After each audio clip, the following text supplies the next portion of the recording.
Hello, I'm Deborah Lehr, Executive Director of the Paulson Institute, and delighted to be joining this conference on China, Europe, American Net Zero Transition. Many thanks to David Gossett for bringing us all together for this interesting discussion.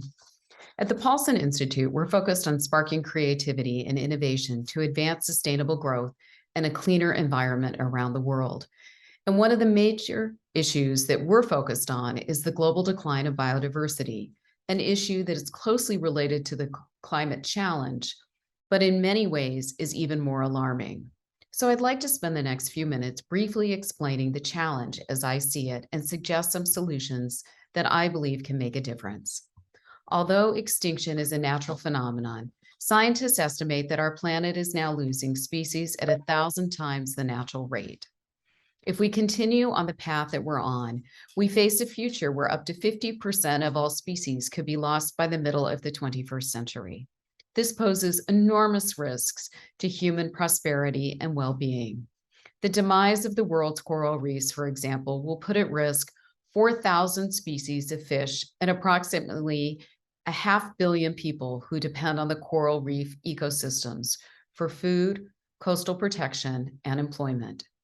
Damage to Australia's Great Barrier Reef alone could cost $1 billion a year in income from tourism spending and threaten 10,000 jobs.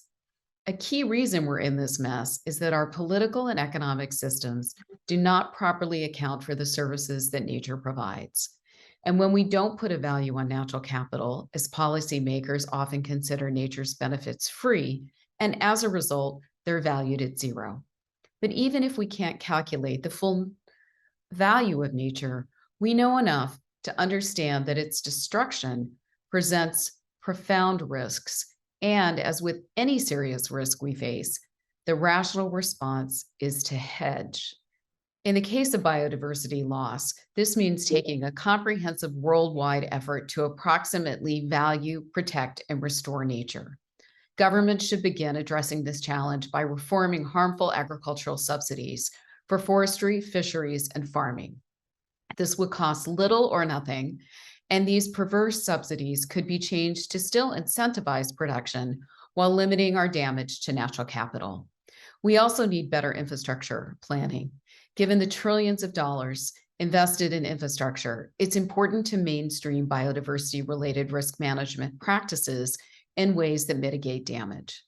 Finally, financial investors and lenders should be required to do more to disclose the environmental impacts of their financing and lending decisions. Ultimately, it's far cheaper to prevent environmental damage in the first place than it is to clean it up afterwards. In the areas where we can make the biggest difference, we don't need to spend a lot of money. We just need to spend some political will. Thank you, and I wish you the best for today's event.